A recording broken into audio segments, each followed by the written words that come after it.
Baik, bismillahirrahmanirrahim. Assalamualaikum warahmatullahi wabarakatuh. Hari ini kita akan membahas tentang materi ke-9, yaitu terkait evaluasi sistem informasi. Jadi di materi-materi sebelumnya kita sudah membahas terkait tata kelola teknologi informasi, bagaimana kondisi ideal dari penerapan sebuah kontrol atau pengendalian supaya investasi teknologi informasi di sebuah organisasi itu bisa menghasilkan kontribusi yang positif bagi organisasi. Tentunya puncaknya adalah strategic alignment, ya. Nah, salah satu komponen atau aspek di dalam tata kelola teknologi informasi itu adalah performance measurement atau pengukuran kinerja. Nah, kerangkanya untuk mengetahui kinerja dari sebuah sistem informasi, kita perlu menguasai konsep evaluasi terlebih dahulu. Karena nanti untuk melakukan audit, maka konteksnya kita dianggap sudah memahami konsep-konsep dasar terkait evaluasi. Karena nanti audit itu sebetulnya adalah mekanismenya sekumpulan kegiatan evaluasi kecil, kemudian dikumpulkan keputusan-keputusan yang dihasilkan dari evaluasi itu kemudian disimpulkan, ya, seperti apa kondisi existing dari sebuah pengelolaan teknologi informasi di dalam sebuah organisasi. Nah, tergantung nanti yang melakukan adalah pihak auditor yang sifatnya internal, yang mandiri, ya, bernuansa self assessment, atau auditor yang ditunjuk dari luar, ya, atau auditor eksternal. Kemudian mereka lah nanti yang memiliki wewenang untuk menyebut bahwa suatu organisasi itu telah memenuhi standar tertentu, ya. Itu juga sudah kita bahas di materi ke-8, ya, konsep umumnya semacam itu.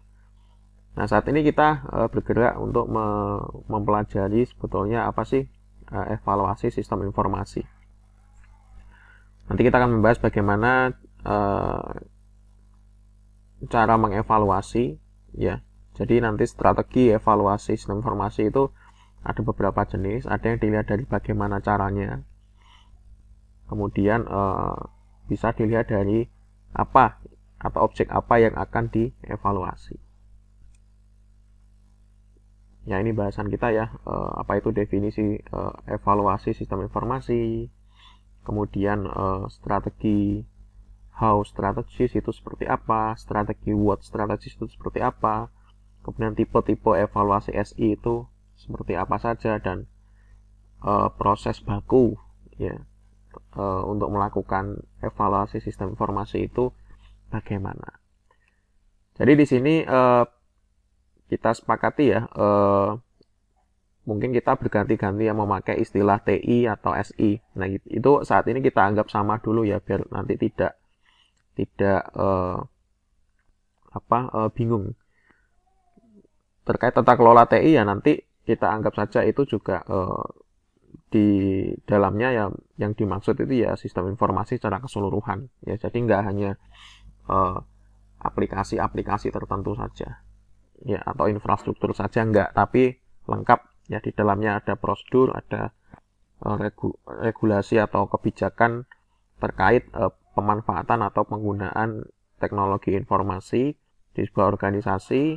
Kemudian ada pembagian wewenang, ya, orang-orang yang bertugas di situ juga seperti apa kriterianya. Jadi semua yang terlibat di dalam penggerakan atau pemanfaatan teknologi informasi di dalam sebuah organisasi. Luas memang, ya. Jadi nggak hanya spesifik di hardware saja atau software tertentu saja. Jadi secara umum, ya, evaluasi itu kita di luar konteks sistem informasi dulu, ya. Secara umum, ya. Secara umum evaluasi itu adalah kegiatan untuk menentukan seberapa baik keadaan suatu objek yang ada saat ini. Ya, kita batasi definisinya semacam ini saja. Seberapa baik di sini berarti maksudnya adalah ada kriteria standar yang dijadikan patokan, ya, atau paling tidak ada semacam jangkar ya, atau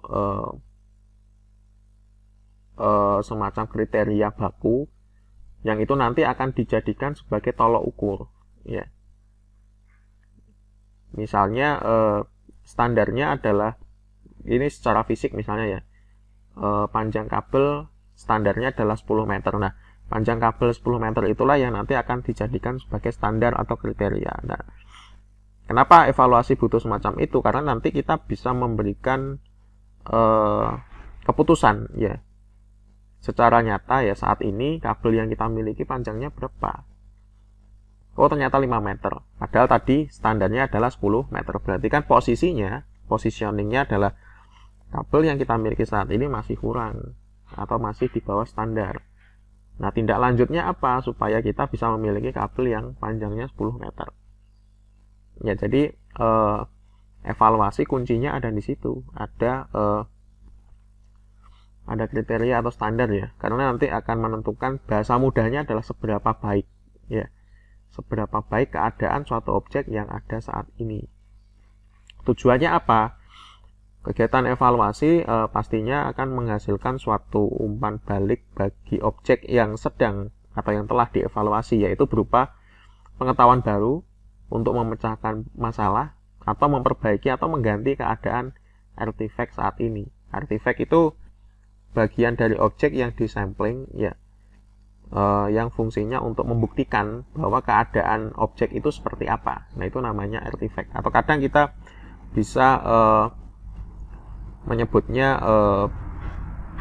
nanti evidence ya, atau barang bukti, karena itu nanti ada proses sampling ya, karena nggak secara keseluruhan harus kita lihat ya dalam kegiatan evaluasi itu kita bisa sampling. Ini dalam kaitan manajemen waktu dan sumber daya ya.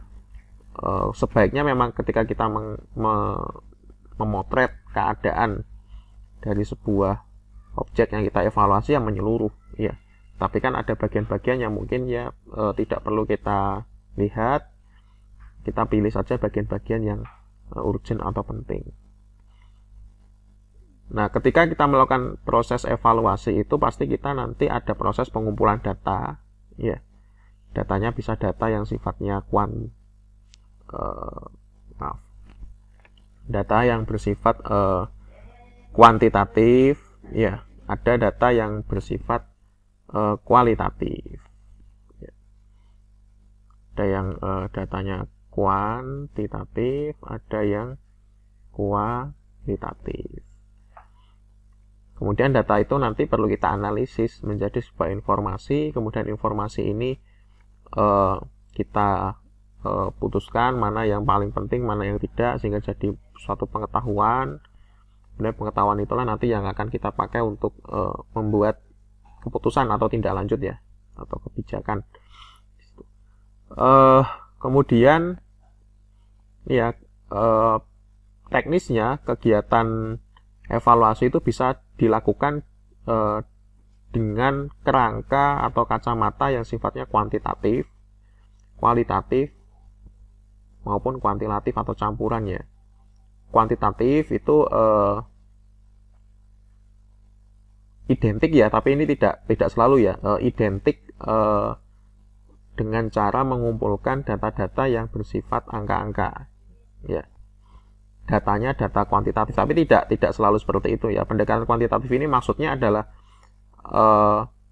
evaluator menyimpulkan secara general ya, secara general berdasarkan standar yang dia pegang ya, standar yang sudah jelas ukurannya, kemudian dicocokkan ya dengan kondisi di lapangan ya, jadi secara langsung semacam itu ya.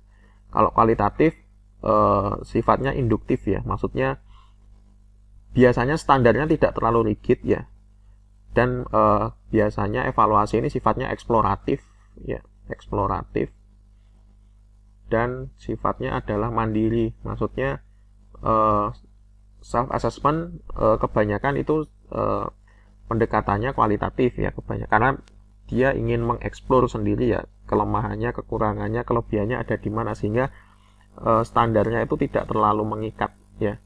Siapa tahu nanti di tengah jalan ada hal baru ketika evaluasi, ada hal baru yang ditemukan sehingga nanti bisa menambah data informasi yang sifatnya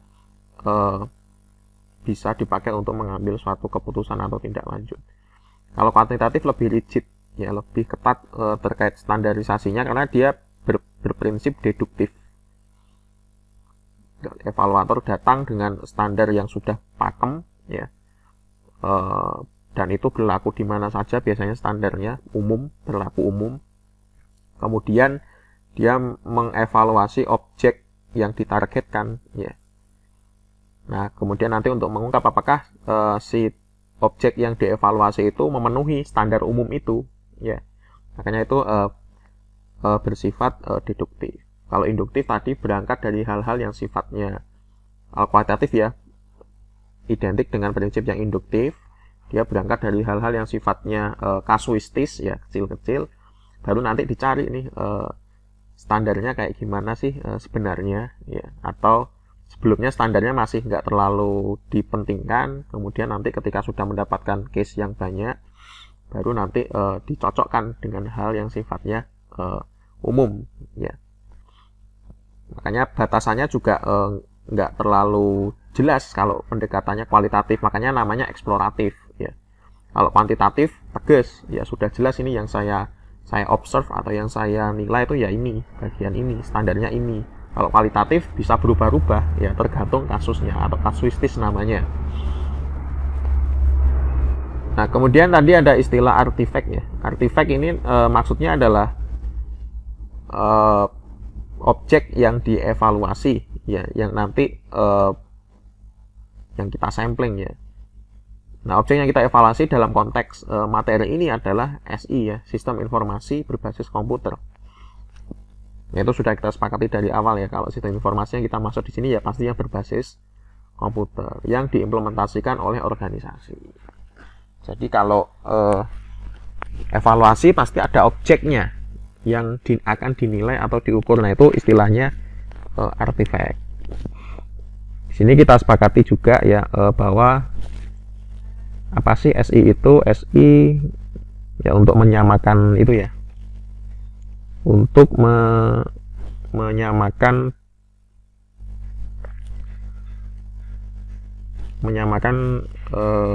asumsi ya, maaf ya, sebentar, untuk menyamakan asumsi bahwa SI itu apa sih. Ini definisi yang kita pakai ya dari awal, sekumpulan komponen yang saling berhubungan untuk mengumpulkan, memproses, menyimpan, dan menyebarluaskan data dan informasi. Di dalamnya ada mekanisme umpan balik ya, untuk mengecek ke sistem itu sendiri apakah perlu perbaikan atau tidak, atau improvement ya, itu, dan itu sudah keniscayaan ya, sebuah sistem pasti ada bagian itu, bagian improvementnya. Kemudian tujuannya adalah untuk mengawasi dan mengendalikan pengoperasiannya ya, umpan balik ini ya fungsinya. Jadi ada controllingnya. Kemudian menjamin keberlanjutannya agar selalu sesuai dengan tujuan dan sasarannya. Jadi mekanisme umpan balik ya tadi ya, keniscayaan ya pasti ada di bawah sistem untuk menopang supaya sistem itu juga tetap bertahan ya. Nah, itu definisi dari SI secara umum. Kemudian kalau computer based system, information system itu adalah sama ya, kurang lebih prinsipnya yang saya beri warna kuning ini ya. Namun di sini karena sudut pandangnya adalah computer based, sebuah kumpulan hardware ya, software, database, jaringan, networking ya, manusia dan prosedur yang diatur untuk mengumpulkan, memanipulasi, menyimpan, dan memproses data menjadi informasi. Jadi kalau computer based information system itu definisinya prinsipnya sama dengan sistem informasi secara umum ya, cuman di sini ditekankan pada bagian ini, sekumpulan ini ya. sekumpulan hardware, ya, software, database, jaringan, manusia, dan prosedur. Sehingga nanti kalau kita berbicara information system itu yang nggak hanya hardware saja atau software saja seperti tadi yang saya katakan, ya. Teknologi informasi itu lebih identik ke infrastrukturnya, ya, ke infrastrukturnya. Maka dia ada yang menyebut itu adalah part of information system. Software apalagi, ya, aplikasi atau perangkat lunak itu adalah bagian dari information system. Karena di dalamnya ada ekosistem yang intinya adalah untuk memproses data menjadi informasi, ya. Memproses data ini maksudnya ya mengumpulkan, ya, nggak hanya memprosesnya, mengumpulkan, menganalisis, menyimpan, ya, bahkan mendistribusikan data atau informasi.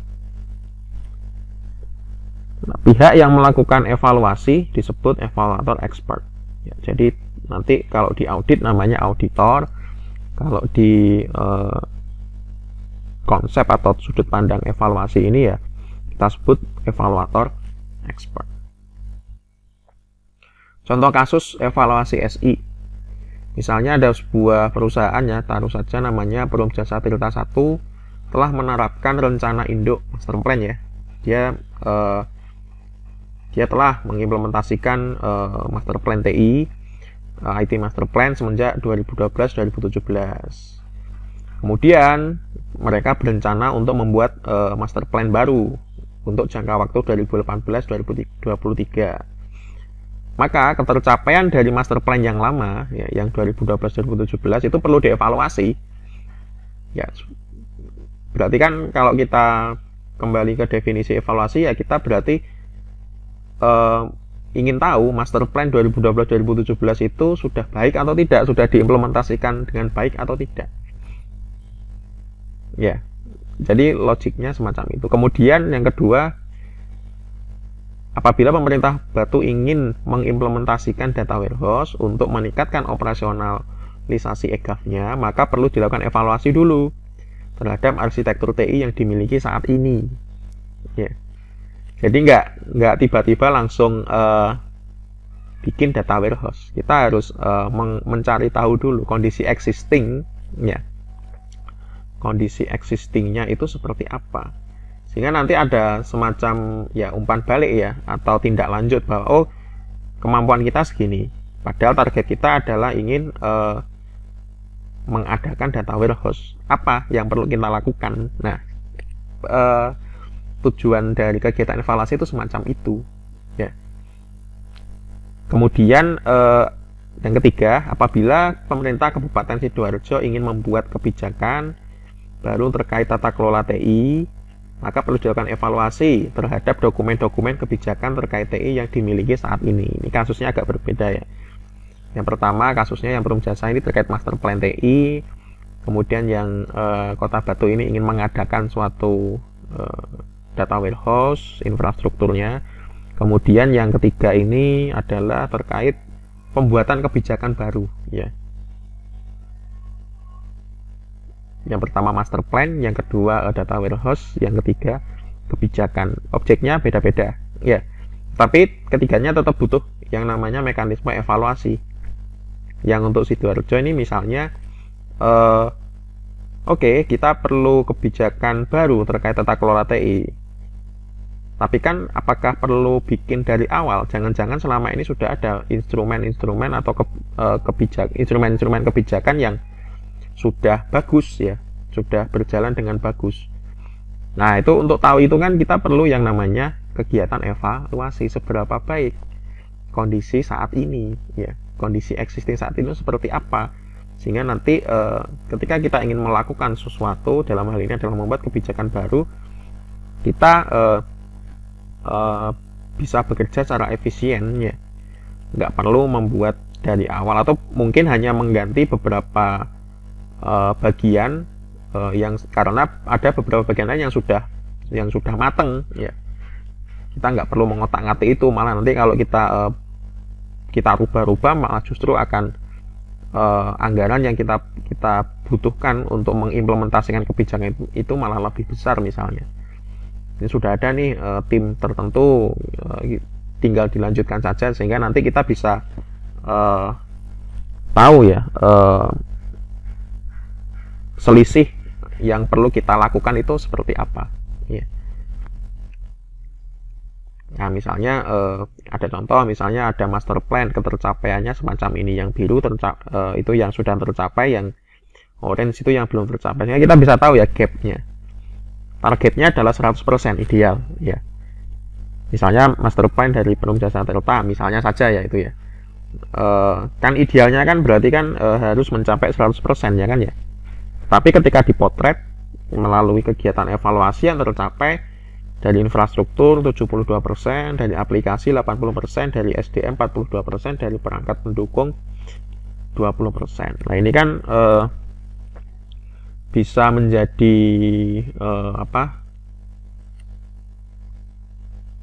bisa menjadi acuan untuk kegiatan selanjutnya, atau misalnya pembuatan master plan TI selanjutnya. Maksudnya adalah yang sudah tercapai ya tidak usah di master plan kan lagi ya. Ini kan sudah berjalan ya, yang biru, yang berarti fokus master plan berikutnya adalah yang orange ini ya, yang perlu kita isi atau kita master plan kan. Apa itu isinya ya? Kita perlu melihat detail dari instrumen yang kita gunakan untuk mengcapture data semacam ini ya. Di sini saya berikan visualisasinya saja untuk pemahaman konsep awal. Nah, kemudian strategi evaluasi SI itu ada dua ya, menurut Gronholm. Ada dua sudut pandang ya secara konsep. Ada how strategies dan ada what strategies. How strategies itu nanti dibedakan menjadi 3. What strategies itu dibedakan menjadi 2. Ini berdasarkan kerangka ilmiah ya. Sebenarnya kalau kita nanti mempelajari ini, sebetulnya kita akan tahu bahwa how strategies dan what strategies ini ya sebenarnya patuh di dalam kaidah ilmiah. Maksudnya itu ya ada objektivitasnya, kemudian ada proses deduksi induksinya ya. Jadi nggak sekedar kayak ya lihat-lihat sebentar kemudian tiba-tiba disimpulkan keadaannya semacam ini, enggak ya. Jadi ada rule-nya, ada aturan mainnya. Nah, ini dibedakan menjadi 2 sudut pandang. How strategies dari sisi kriteria-kriteria yang kita gunakan itu seperti apa, dan ada what strategies, apakah kita melibatkan user atau tidak di dalam evaluasi artifact yang akan kita ukur ya, atau kita nilai. Pertama di how strategies ya. Untuk how strategies ini dibedakan jadi 3. Ada goal free evaluation, goal based evaluation, dan ada kriteria based evaluation. Goal free evaluation ini lebih ke eksploratif ya. Jadi sifatnya kualitatif juga, artinya dia tidak terikat dengan kriteria atau standar, atau bahkan tujuan dari organisasi itu mengimplementasikan SI itu apa sih sebetulnya. Dia nggak terikat yang semacam itu. Karena maka dari itu dia sifatnya eksploratif, kasuistis. Ada kasus apa yang ingin disoroti, apa yang ingin dievaluasi pada saat itu ya. Tujuan organisasinya misalnya adalah untuk mempercepat efisiensi perhitungan anggaran. Tetapi kan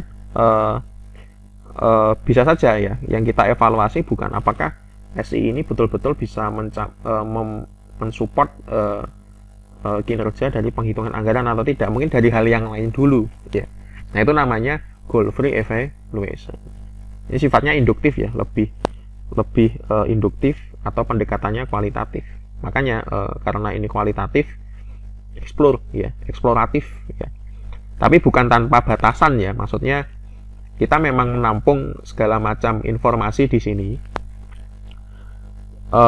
Dan sifatnya adalah nanti informasi yang kita dapatkan ini biasanya itu untuk mensupport atau mendukung goal based evaluation atau kriteria based evaluation. Jadi sifatnya dia biasanya informasi yang dihasilkan dari goal free evaluation itu adalah untuk pengaya ya, untuk memperkaya nanti keputusan-keputusan sebelum mengambil keputusan-keputusan berdasarkan goal based evaluation maupun kriteria based evaluation. Nah, yang kedua adalah goal based evaluation ini evaluasi yang patokannya adalah tujuan dari organisasi. Seperti yang saya sampaikan tadi, misalnya tujuan organisasi mengimplementasikan suatu artifact, misalnya sebuah aplikasi untuk penganggaran, itu adalah untuk mempercepat kinerja penganggaran dan transparansi misalnya. Nah, itu berarti kan kita yang kita evaluasi kan seberapa transparansi sekarang ya penganggaran itu, seberapa cepat sih penganggaran itu terjadi. Kalau sebelum ada sistem informasi itu misalnya bisa berlangsung 3-5 bulan karena kan birokrasinya panjang, tapi dengan sistem informasi ini ya nggak ada 1 minggu bisa diputuskan ya penganggarannya karena lewat sistem misalnya semacam itu. Atau dari sisi transparansi, sebelum menggunakan sistem informasi ini kurang transparan ya, tetapi dengan menggunakan sistem informasi ini bisa lebih transparan. Nah, itu selisihnya kita lihat ya. Selisih di sini adalah kondisi sebelum menggunakan SI dan selama menggunakan SI ini. Nah, itu namanya goal based evaluation, yaitu evaluasi yang didasarkan pada tujuan dari organisasi. Dia tidak masuk ke ranah teknis ya. Misalnya bagaimana sih kualitas user interface dari aplikasinya, itu kan bukan menjadi tujuan organisasi ya. Intinya kan organisasi hanya ingin tahu semakin transparan, semakin cepat kinerjanya ya. Nah, kalau kriteria based evaluation ini terikat dengan kriteria atau standar kerangka kerja tertentu ya, atau keilmuan tertentu.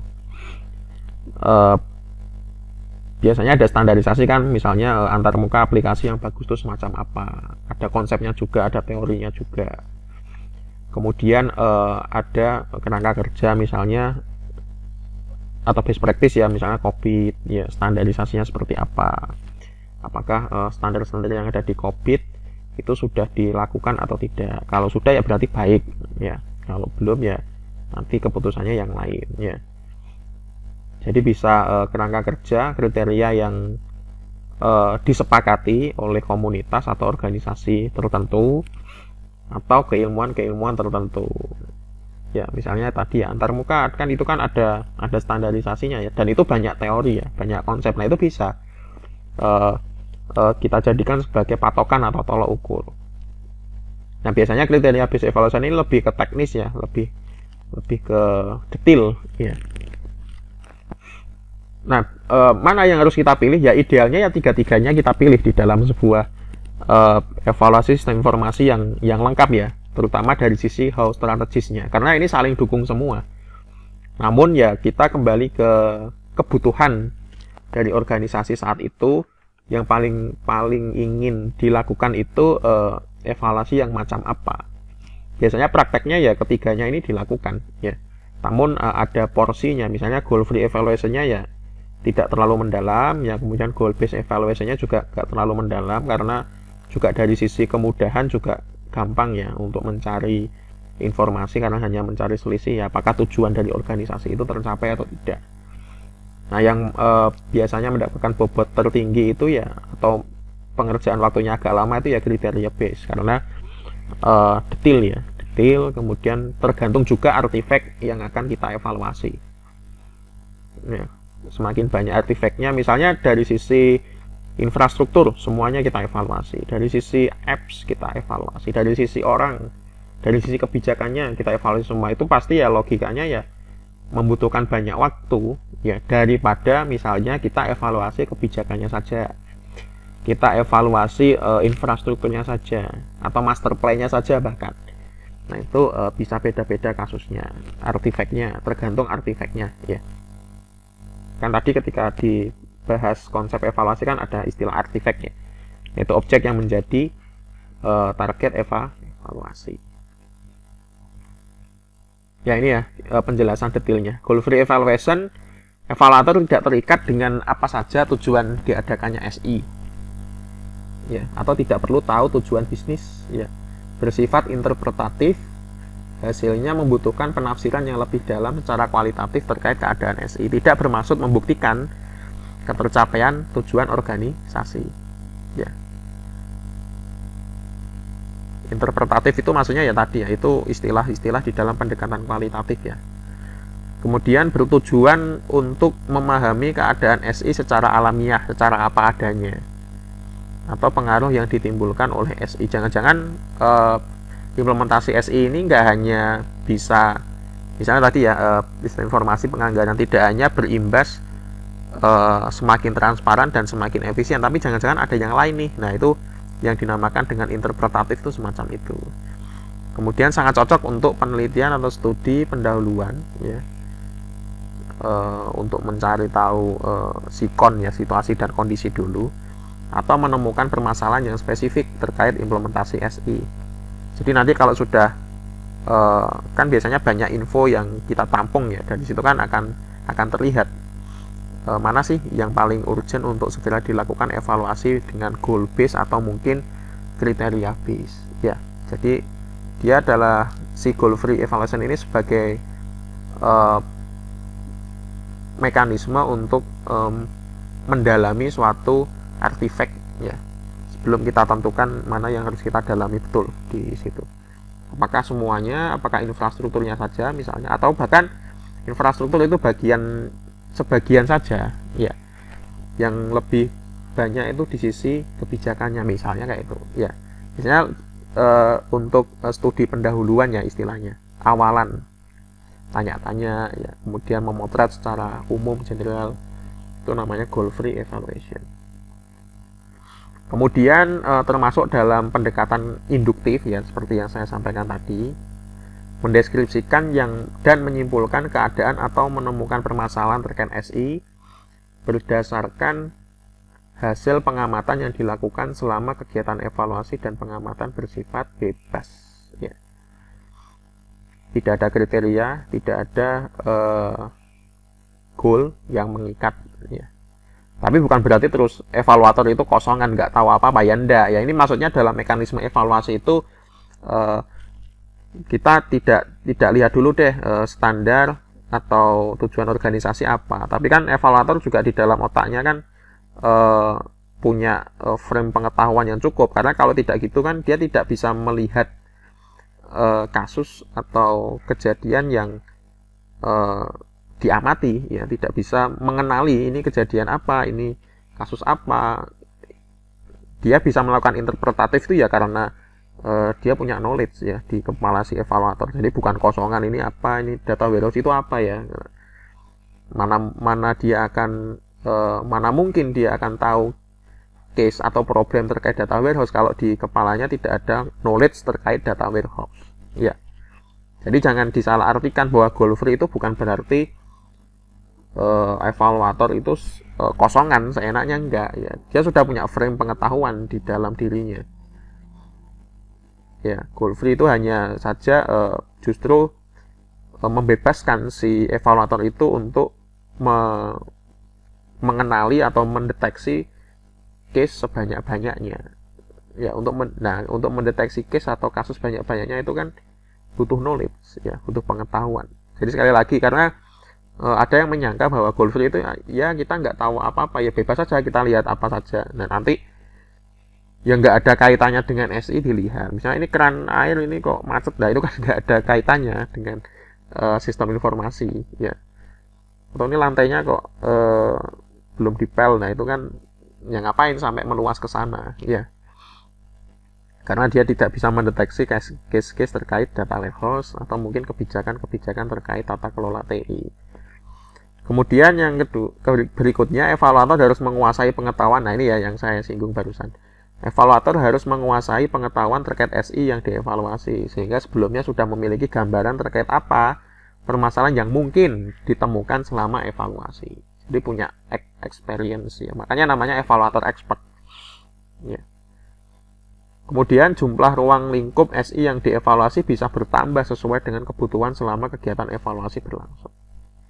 Misalnya awalnya dimulai dari melihat infrastrukturnya dulu ya, kemudian heuristis ya, menuju ke kebijakannya kayak gimana. Oh, kebijakannya kayak gini, tapi juga infrastrukturnya juga sudah lengkap, tapi kok sepertinya kinerja TI-nya kurang bagus ya, kita cek saja yuk SDM-nya misalnya, kan itu kan bisa mengarah ke banyak aspek ya. Makanya namanya eksploratif di sini, goal free evaluation, untuk studi pendahuluan biasanya. Kemudian goal based evaluation terikat dengan pendefinisian tujuan organisasi dalam mengimplementasikan SI, misalnya smart economy, ya, meningkatkan kesejahteraan rakyat melalui integrasi pelayanan ekonomi dengan memanfaatkan layanan digital. Nah, goal based evaluation ini fungsinya untuk membuktikan itu, ya, apakah kesejahteraan rakyat itu sudah meningkat atau tidak, ya. Atau smart governance, meningkatkan pelayanan publik melalui aplikasi kependudukan sampai level pemerintah desa atau kelurahan. Nah, goal based evaluation sekali lagi untuk cari tahu, ya, apakah pelayanan publiknya itu sudah meningkat atau tidak melalui aplikasi kependudukan. Ya, kita nggak mengurusi teknisnya, apakah aplikasinya itu antar mukanya bagus atau aplikasinya itu canggih pakai artificial intelligence atau konsep data mining, enggak ya, apakah dengan aplikasi yang ada selama ini itu mampu meningkatkan kesejahteraan atau meningkatkan pelayanan atau tidak. Itu goal based evaluation, bersifat klarifikatif ya, atau klarifikasi terpenuhi atau tidaknya suatu tujuan organisasi dalam mengimplementasikan SI ya, ini poinnya. Jadi sifatnya adalah klarifikasi, bertujuan untuk memahami apakah SI memenuhi tujuan organisasi, tujuan yang mana, dan bagaimana cara pemenuhannya. Termasuk ke kategori deduktif ya. Mendeskripsikan keadaan SI berdasarkan permasalahan yang ingin disolusikan atau dijawab melalui kegiatan evaluasi. Apakah SI mendukung tujuan organisasi atau tidak, deduktif. Ya. Kemudian evaluator perlu menguasai tujuan organisasi. Jadi Anda perlu menguasai tujuan organisasi secara lengkap ya. Karena itu nanti akan menjadi anchor-nya ya, acuannya.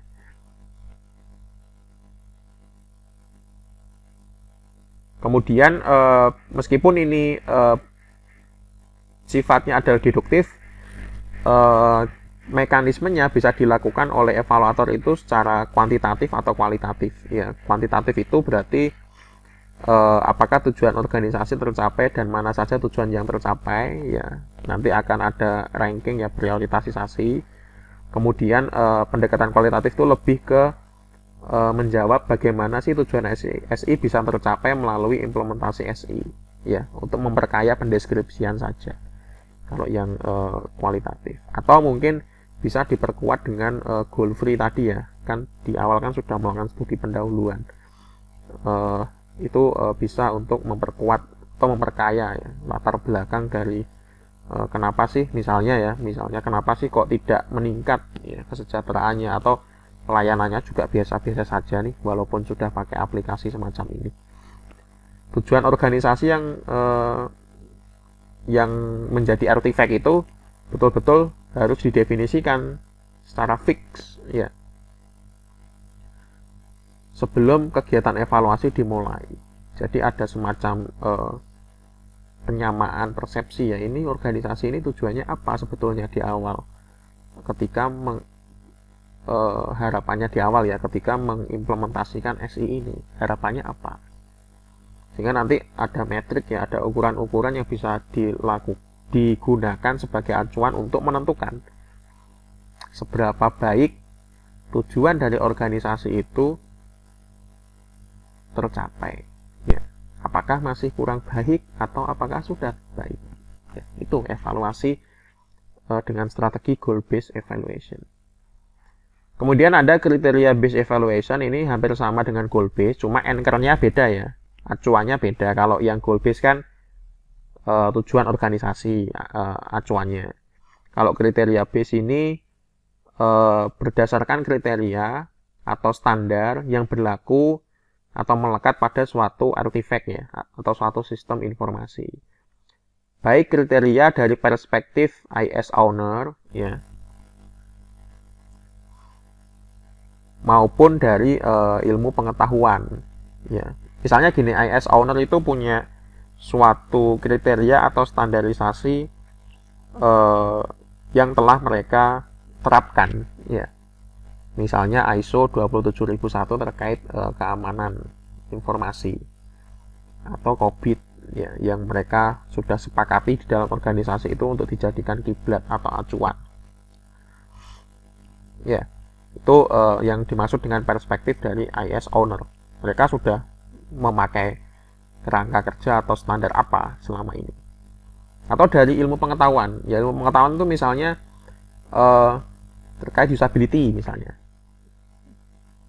Meskipun ini juga sudah ada standarnya ya, ISO-nya ada ya terkait usability, tetapi bisa saja menggunakan yang dari tataran konsep atau teori yang ada. Yang terpenting di sini adalah anchor-nya jelas, ya. Dan anchor-nya itu atau acuannya itu bukan dari tujuan organisasi. Biasanya lebih ke teknis ya, kalau yang kriteria base itu lebih detail. Evaluator bisa menggunakan checklist, heuristik, atau prinsip-prinsip tertentu yang bersifat ideal, bertujuan untuk mengungkap apakah kemampuan atau keadaan SI itu comply dengan kriteria yang telah didefinisikan. Ya, ada misalnya lagi yang IS owner, dari perspektif IS owner itu dia sudah menerapkan standarisasi proses tertentu, ya. Kemudian kita bisa cek, itu kan kriteria base, ya.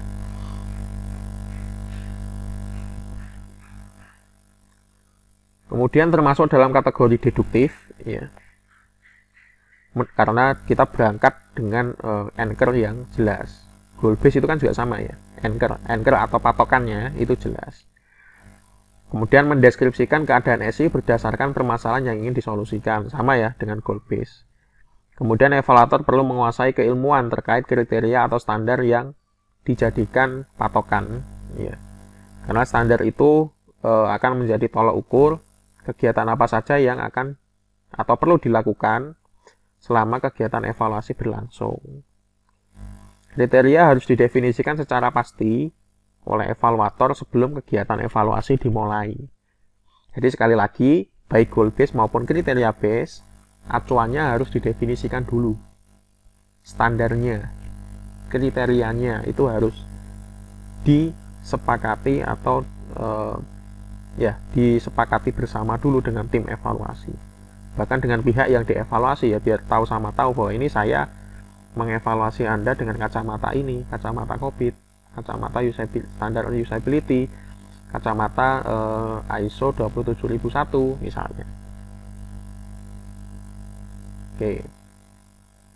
Itu dari sisi how strategis. Ada 3 ya. Goal free, goal based, dan kriteria based. Kemudian ada strategi jenisnya work strategis, ya. Ini terkait apakah ketika kita mengevaluasi itu kita perlu menggali informasi dari pihak user atau tidak. User di sini adalah orang-orang yang menjadi tidak harus itu ya pengguna aplikasi, enggak ya. Maksudnya adalah orang-orang yang bertanggung jawab pada artefak yang akan kita evaluasi. Misalnya kalau kebijakan misalnya itu kan user dalam tanda kutip ini adalah orang-orang yang terdampak pada kebijakan, diimplementasikannya kebijakan tata kelola TI tersebut misalnya, atau SOP kita evaluasi. Usernya ya orang-orang yang berkewajiban mentaati SOP itu, ya. Nah di sini ada 2 jenis, ada ISSS such, ya, tidak melibatkan pengguna, jadi murni dari sudut pandang evaluator dan instrumen-instrumennya, ya, atau kriteria-kriteria yang dia gunakan. Kemudian ada IS in use, itu melibatkan user. Jadi ketika evaluasi berlangsung itu kita juga menggali informasi atau menggali data dari sudut pandang user. Ya. Jadi IS assets misalnya mengevaluasi SI tanpa melibatkan pengguna. Pihak yang terlibat hanya evaluator dan SI yang sedang dievaluasi, hanya evaluator dan artefaknya saja. Sehingga objektivitasnya ya bukan objektivitas ya, maksudnya informasi yang masuk atau data yang masuk ke dalam record dari sang evaluator itu tidak tercampur dengan sudut pandang dari pengalaman atau experience pengguna dari aplikasi, pengguna dari artefak tersebut. Ya, kalau aplikasi ya pengguna misalnya. Sumber datanya itu hanya artefaknya, ya SI yang diamati atau sedang dinilai, dan dokumentasi. Dokumentasi ini adalah portofolio, bisa portofolio atau rekam update dari artefak itu sendiri ya. Misalnya kalau aplikasi kan ada dokumen SKPL-nya, atau kalau kebijakan itu kan ada histori pembuatannya. Nah itu dicermati ya, dicermati atau dikaji oleh evaluator berdasarkan bukti-bukti yang ada di situ. Kemudian evaluator mengeksplorasi sendiri terkait SI yang dievaluasi, apa saja yang bisa dilakukan oleh SI. Sebenarnya artefak ini seperti apa sih kondisinya, intinya ingin menggali yang semacam itu ya. Kemudian evaluator perlu memahami fungsionalitas dari SI yang dievaluasi. Kalau aplikasi ya si evaluator itu ya wajib tahu ya fungsi dari tiap fitur yang ada di dalam aplikasi itu. Infrastruktur ya dia harus menguasai ya pengoperasian infrastruktur dari yang dievaluasi itu. SOP ya dia harus paham ya, membaca diagram atau alur kerja dari SOP itu. Jadi maksud saya gini, Anda ingin menilai, Anda ingin mengevaluasi suatu aplikasi, misalnya aplikasi WhatsApp misalnya. Tapi Anda sendiri selama ini nggak pernah memakai WhatsApp, lah itu kan nanti informasi yang Anda berikan itu kan hanya ngawur ya, hanya kira-kira saja ya. Atau Anda ingin mengevaluasi Google tapi Anda nggak pernah menggunakan search engine Google, nggak tahu itu seperti apa cara kerjanya. Nah, terus apa yang akan Anda evaluasi gitu ya? Anda cuma berasumsi saja, lah itu bukan evaluasi kalau itu. Padahal tadi kita sepakati bahwa evaluasi di sini sangat, bahkan itu part of scientific work ya. Itu adalah kegiatan yang di dalamnya ada kaidah-kaidah ilmiah ya, yang harus kita patuhi di dalamnya. Makanya prasyarat ini harus dipenuhi ya. Evaluator perlu memahami fungsionalitas dari apa yang dievaluasi. Pak, saya ingin mengevaluasi keamanan ya, kualitas keamanan informasi, tapi dia sendiri nggak paham apa itu keamanan ya. Tutup saja lah ya, cari yang lain saja ya, nggak usah melakukan itu maksud saya. Kemudian tidak ada kegiatan observasi terkait bagaimana user berinteraksi. Jelas ya, ini karena ini IS assets, artinya evaluator tidak tercampuri dengan experience atau pengalaman atau jawaban atau pendapat dari user ya. Kita sisihkan dulu. Kemudian hasil evaluasi murni berdasarkan pemahaman atau pengalaman evaluator ya selama melakukan evaluasi.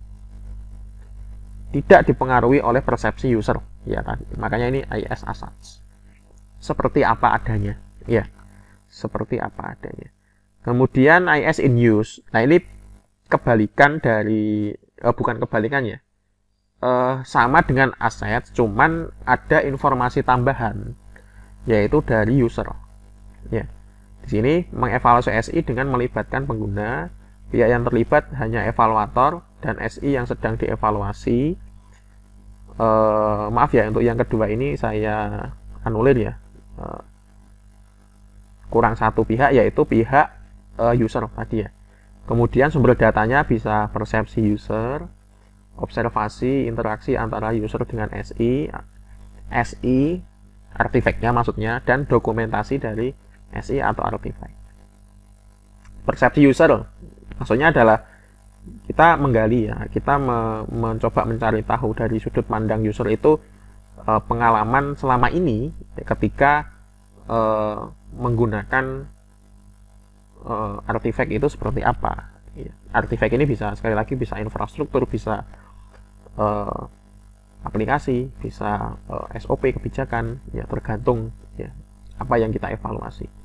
Nah, kita gali di situ ya, dengan in-depth interview atau dengan memberikan kuesioner ya. Kemudian yang kedua adalah observasi interaksi antara user dengan SI. Jadi evaluator melihat langsung ya selama user itu bekerja dengan artifact ya. Misalnya selama user menggunakan aplikasi tertentu, selama user mengoperasikan infrastruktur, misalnya ada firewall, FortiGate dia operasikan ya, atau ketika si user sedang melakukan proses sesuai SOP. Nah, itu diamati.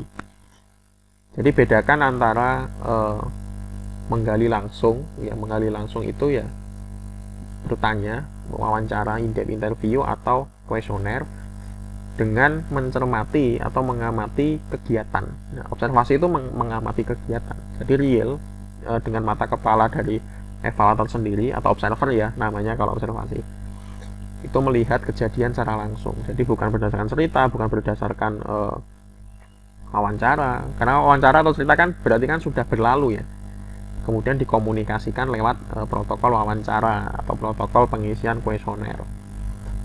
Kemudian sumber data yang lain ya SI, kayak yang aset tadi ya, SI-nya langsung, yaitu evaluator langsung berinteraksi dengan artifactnya atau dokumentasi dari SI. Sama ya untuk yang dua ini dengan IS Assets. Evaluator perlu memahami, tetap ya kalau ini ya, evaluator perlu memahami fungsionalitas, jadi mutlak ya itu, tidak bisa tidak ya. Kemudian data yang dihasilkan lebih kaya daripada jenis IS Assets. Jelas karena ada kombinasi atau tambahan sumber informasi ya dari user. Kemudian triangulasi data itu artinya untuk mengecek ya, untuk memastikan kevalidan dari informasi yang didapat. Karena saking banyaknya sumber informasi. Kenapa perlu triangulasi? Karena informasinya di sini tidak hanya dari sudut pandang evaluator saja, ada pihak lain ya. Misalnya si evaluator ketika mengamati suatu aplikasinya ternyata ada gangguannya, ada cacat misalnya. Ternyata ketika diwawancara usernya bilangnya ini aplikasinya baik-baik saja. Ya, nah itu kan berarti kan perlu triangulasi ya, di situ perlu penguatan, perlu pengecekan dari beberapa pihak ya, sehingga nanti bisa dihasilkan informasi yang objektif. Hasil evaluasi nanti ditentukan oleh pemahaman evaluator terhadap fungsionalitas SI dan persepsi user terkait manfaat SI untuk mendukung pekerjaan mereka. Oke, kemudian dari dua strategi itu kita bisa petakan ya kan ya keadaannya berdasarkan what strategies dan how strategies-nya. Misalnya ada nih goal free evaluation tapi tidak melibatkan user, kita sebut type 1 ya. Ada goal free yang melibatkan user, kita sebut type 4 misalnya. Nah ini kombinasinya hanya itu saja ya. Goal free berarti dia bisa assets atau in use, bisa melibatkan user atau tidak. Kriteria base juga sama ya. Kita bisa mengevaluasi tanpa ada campur tangan user, tapi juga kita bisa melakukan evaluasi kriteria base dengan memanfaatkan informasi tambahan dari user. Oke, lebih detailnya nanti kita bisa pelajari secara self study ya, dengan membaca artikel dari Gronholm ya. Kemudian proses evaluasi SI bakunya semacam ini ya. Ada tahap plan, ada tahap pemilihan tipe evaluasi, dan ada tahapan pembuatan simpulan ya. Tahap plan itu ya seperti yang implisit tadi saya sampaikan ya dari penjelasan sebelumnya, bahwa kita tentukan ruang lingkupnya, skupnya, artifactnya apa, kedalaman evaluasinya mau seberapa jauh ya, seberapa detail lah kedalaman itu ya, bahasa gampangnya. Kemudian waktu yang disediakan berapa lama, tentunya semakin detail ya kita butuhnya ya waktunya semakin lama. sumber daya tim dari kita itu bisa mengcover atau menghandle pekerjaan ini berapa lama. Kan pertimbangan-pertimbangan itu perlu diperhitungkan ya ketika melakukan evaluasi. Wah, ternyata ini kompleks ya, ini kebutuhannya detail, yang dievaluasi banyak, nggak hanya infrastruktur saja ya, kita perlu tambahan tim ya di situ. Berarti tambah orang, tambah anggaran. Nah, itu sumber daya maksudnya di situ. Kemudian bagaimana mekanisme pengumpulan data ya. Misalnya kita memerlukan sudut pandang in use tadi, kita perlu ada responden di situ. Kita perlu menggali persepsi mereka. Maka tekniknya ya kita tambahi gak hanya observasi atau lembar pengamatan saja, tapi juga ada kuesioner, ada protokol wawancara ya. Kemudian kita juga perlu ini yang tadi ya, bahwa evaluator wajib mengetahui fungsionalitas dari artifak yang akan dievaluasi. Pre-knowledge ya di sini. Kita harus paham itu. Nah, setelah plan kita jadi, baru kita ini cocoknya tipikal yang mana ya. Apakah dalam kegiatan evaluasi itu bisa memilih lebih dari satu tipe? Bisa ya. Sekali lagi tergantung ruang lingkup dari evaluasi yang kita lakukan ya, kebutuhannya seperti apa dan kedalamannya seperti apa, kedetailan informasi yang kita butuhkan seperti apa. Ya idealnya ya semua dilakukan ya, tapi sekali lagi tadi ya, kan perlu ada pertimbangan-pertimbangan lain terkait efisiensi kerja dari evaluasi itu sendiri. Kemudian membuat simpulan ya, membuat analisis permasalahan yang ditemukan. Kemudian kita definisikan ya strength dan weakness-nya seperti apa.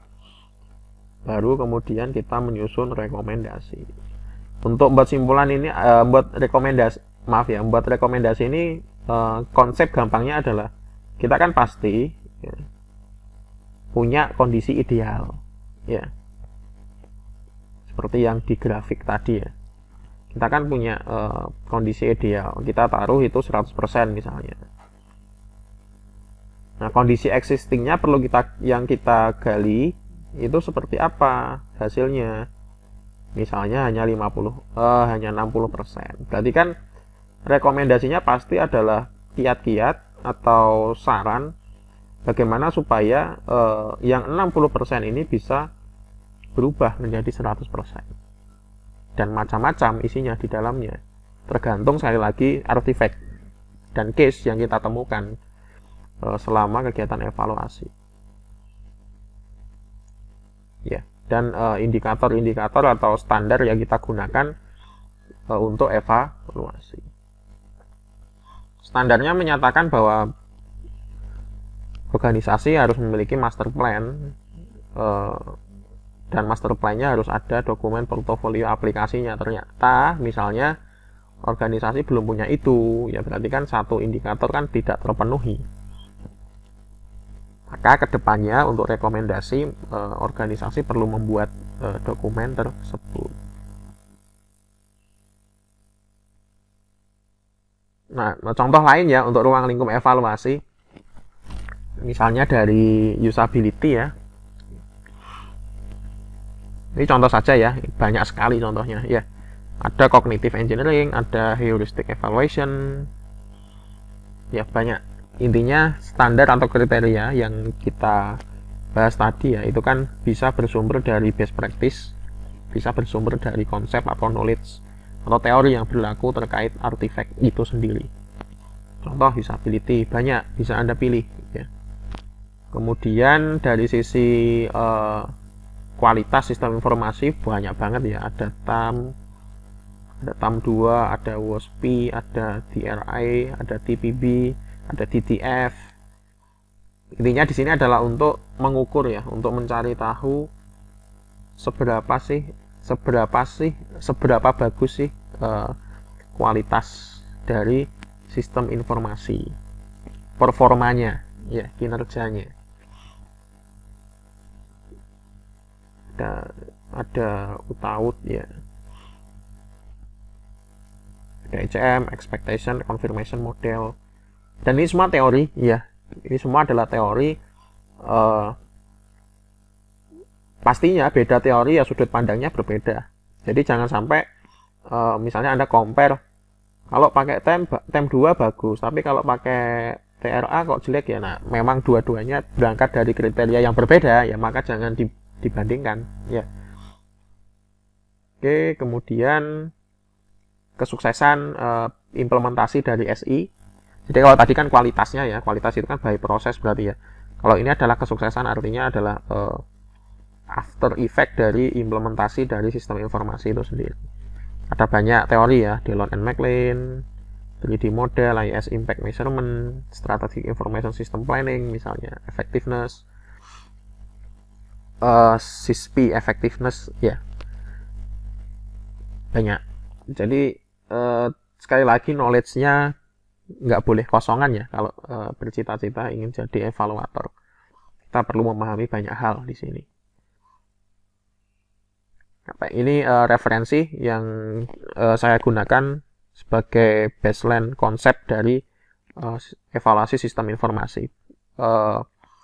Demikian ya materi yang bisa saya sampaikan di materi ke-9 ini terkait evaluasi sistem informasi. Semoga bermanfaat dan mohon maaf kalau ada kekurangan. Wassalamualaikum warahmatullahi wabarakatuh.